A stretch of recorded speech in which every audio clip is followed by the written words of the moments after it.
দাদা, আপনি কি হাসপাতালে যাচ্ছেন? হ্যাঁ, কেন? দয়া করে আমাকে একটু হাসপাতালে নামিয়ে দিবেন। আসলে অনেক রাত হয়েছে, আর মনে হচ্ছে না আমি আর কোনো বাস পাবো এই সময়। আচ্ছা ঠিক আছে, চলে আসুন।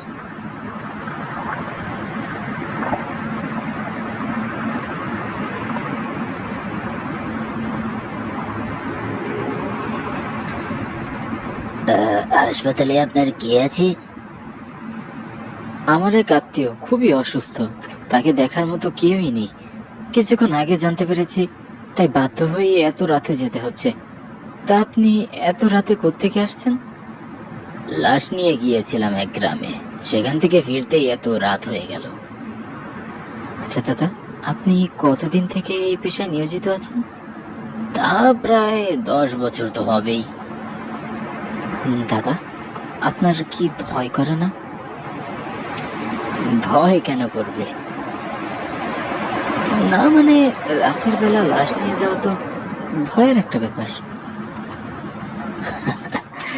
হ্যাঁ, প্রথমে ভয় তো লাগতো বটে, কিন্তু এখন অভ্যাস হয়ে গেছে। এখন আর খুব একটা ভয় টয় করে না।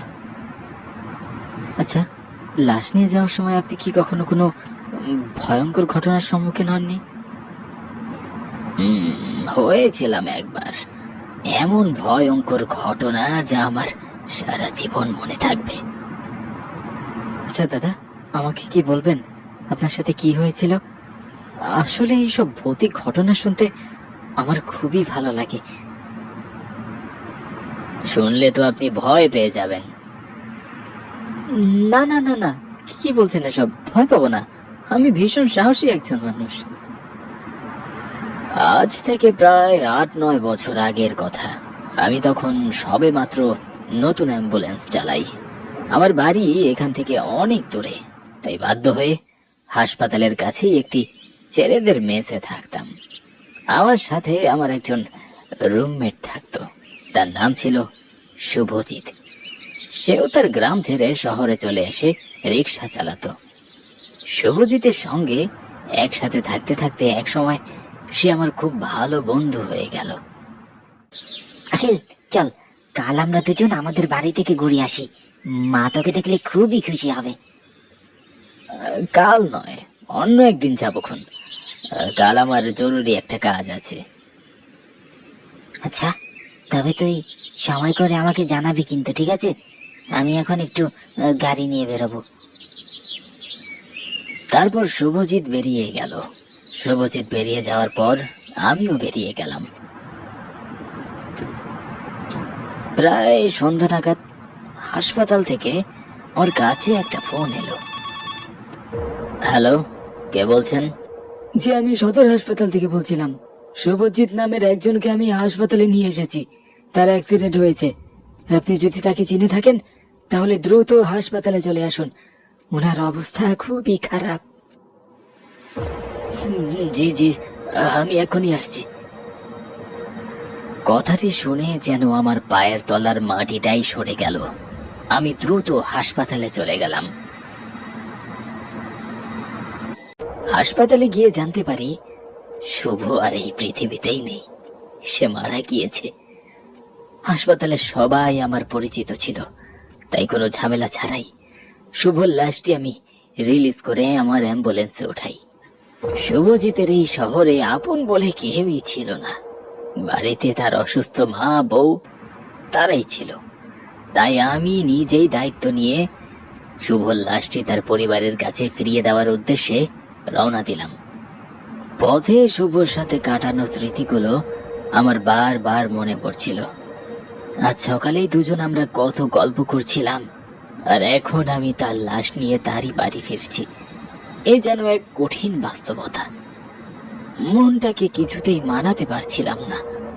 এসব ভাবতে ভাবতে আমি এক সময় শুভর গ্রামের রাস্তায় চলে এলাম। রাত বাজে তখন ঠিক 1:30, আর এখনো শুভর বাড়িতে খবরটা কেউই জানে না।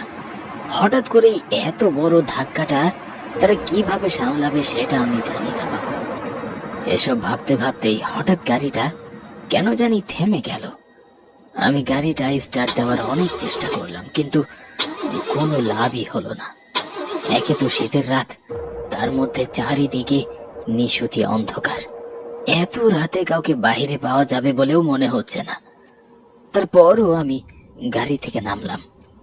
গাড়ি থেকে নেমেই দেখি আমার সামনেই শ্মশান।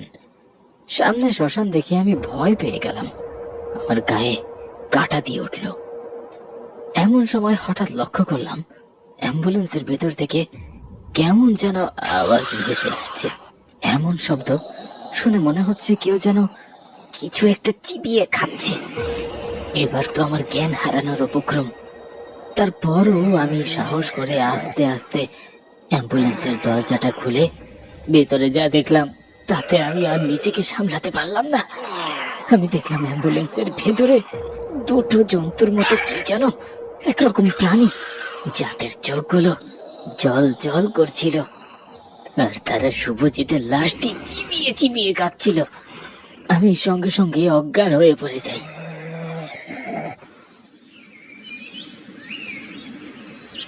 পরের দিন আমার যখন জ্ঞান ফিরে আসে তখন সেখানে গ্রামের অনেক মানুষ উপস্থিত ছিল। তারা ততক্ষণে শুভজিতের লাশটি পোড়ানোর কার্যক্রম শুরু করে দিয়েছিল। আর আশ্চর্যজনকভাবে শুভজিতের লাশটি একদম অক্ষত ছিল। মানে আগের রাতে যা আমি দেখেছিলাম যে কয়েকটা জন্তু সেই লাশটিকে খাচ্ছিল, তার কোনো চিহ্ন মাত্রই ছিল না। পরে আমি সবার কাছে জানতে পারি ওই শ্মশানে নাকি রাতের বেলা কারো যাওয়া নিষেধ। তার মধ্যে এত রাতে আমি আবার লাশ নিয়ে যাচ্ছিলাম, তাই আমাকে ওই শ্মশানের খারাপ আত্মাগুলো ভয় দেখিয়েছে। এরপর আমি শুভ শেষ কাজটি শেষ করে বাড়িতে ফিরে আসি।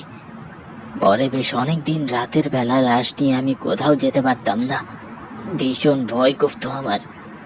আস্তে আস্তে এখন সব ঠিক হয়ে গিয়েছে।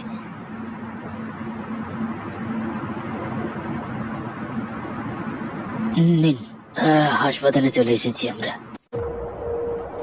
আপনার গল্পটা আসলে ভীষণ ভয়ানক ছিল। আমি এত ভয়ঙ্কর গল্প জীবনেও শুনিনি। আচ্ছা আচ্ছা, তাহলে আমি এখন আসি। আপনি সাবধানে থাকবেন। দাদা, লাশ নিয়ে যেতে হবে ঝালকাঠি গ্রামে।